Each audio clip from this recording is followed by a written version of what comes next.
everybody, welcome to the Gaming Pocket. Today we're going to be talking about the Logitech G Cloud. This has been my main device for game emulation and streaming over the last 2 years. And I want to discuss my experience with the device, as well as give a warning that maybe people should be avoiding this device in 2025. The G Cloud launched in October 2022 for a steep ask of $299. Inside is a Qualcomm Snapdragon 720G, 4 gigs of RAM, and 64 gigs of internal storage. Around the exterior is an Xbox controller layout, a 7-inch LCD 60Hz panel, one USB-C port for charging and video out, a headphone jack, and an SD card reader.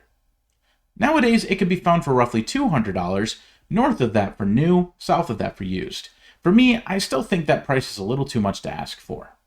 But first, let's talk about the things I like about this device. I love the vibrant and large screen. For an LCD display, it does its job wonderfully. And compared to a lot of other Android devices, the 7-inch size is very welcome. Most devices find themselves at 6 inches and below, while larger is reserved for more PC-oriented handhelds. Furthermore, the controls and ergonomics are expertly placed and designed. I would expect no less from a company like Logitech that designs gaming peripherals and has been for a long time. Lastly, I love that the device has no fan. It's passive cooled. However, I think the reason why leads into the things I don't recommend about this device. Firstly, the 720G. While an efficient chip, it simply lacks the power to deliver on the experiences you would expect from a device at this price point. When the G Cloud launched in 2022, this chip was already 2 years old and considered mid-range at the time. And I wish the compromise on that power would lead to savings for the consumer, but alas, it just simply wasn't the case. For 3D emulation, this device was very weak. You could play lots of retro consoles, all the way up to PSP, however, it could only play a few GameCube games and even less PS2 games. Now, I hear you getting ready to type. It's a streaming device, not an emulation device, and I completely agree with you. While it is an aspect of the device, emulation is not what this was marketed to do. So how does it fare for streaming? Not so great there, I'm afraid. There are two experiences I want to focus on this video, and that is Xbox Remote Play and Moonlight game streaming. These are two very popular ways people experience game streaming, and both are compromised on the G Cloud. This wasn't always the case, especially when it comes to Xbox Remote Play. Due to recent events, the Remote Play function was moved out of the Xbox app and can only be accessed in a browser. Due to what I believe is more overhead on the decoding device from this change, the Logitech G Cloud now experiences more latency and decreased quality. There is a clear delay when playing on the G Cloud that isn't as present on more powerful devices like a laptop or phone. And sometimes the stream will be at a lower resolution and 30 FPS despite it being a 60 FPS game. To be clear, this is the Remote Play function, not the Xbox Cloud streaming. So this is off of my console on my network and not one of Microsoft's servers. And before you ask, yes, my Xbox is hardwired directly to my router. Luckily, there are some workarounds to this issue. There are third-party apps that allow you to access the Remote Play function, and it actually alleviates some of these issues. Some of the delay is still there, but it is a much better experience on these apps. However, if you don't want to see ads and experience interruptions, you will have to pay money. And that is a real bummer. Due to the lack of power in this device, it was not able to keep up with the change to Xbox Cloud streaming and Remote Play, and the player suffers the consequences.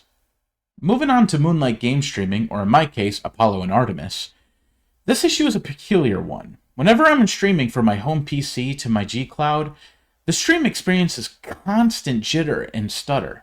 The stream is responsive and high quality, but this jitter never seems to go away. I hope you can see it in the footage. I really don't know what's going on here, but my guess is that I just think the device is underpowered for this type of streaming conditions. So I was looking at this while I was editing, and it just really doesn't show up in the footage very well. The best I could describe it is just like really uneven frame pacing. It just doesn't feel smooth to play.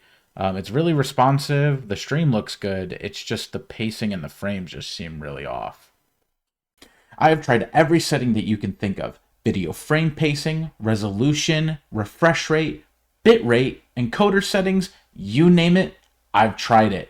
And the issues persisted. Now, to make sure my network wasn't the problem, I have tried it on other devices, and the issues weren't present there.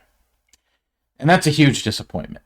As an Xbox and PC gamer, my two main ways of experiencing an in-home streaming experience are cut back by a device that has a $200 price tag. I simply cannot recommend this to people looking to get a device for this reason. On the plus side, the $200 can get you a long way in the gaming handheld market these days.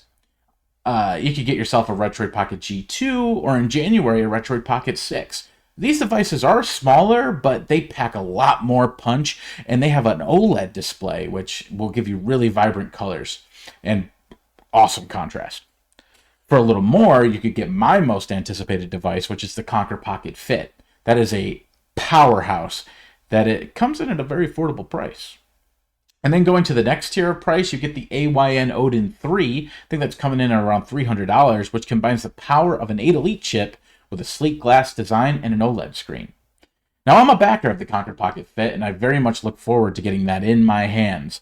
With the G3 Gen 3 chip and 12 gigs of RAM in the device I ordered, it's going to do emulation and streaming without an issue, I hope.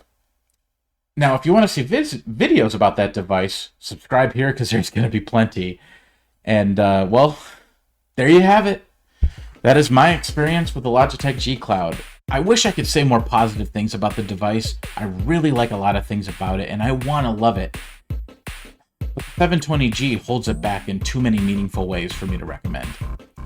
There are a lot more devices out there that are more worth your money if you're looking to get in on these devices, and I want you to let me know in the comments if you have a G Cloud or you have experiences with it, or what device you have and what you recommend. Well, leave a like and subscribe, and happy gaming. Thanks for watching.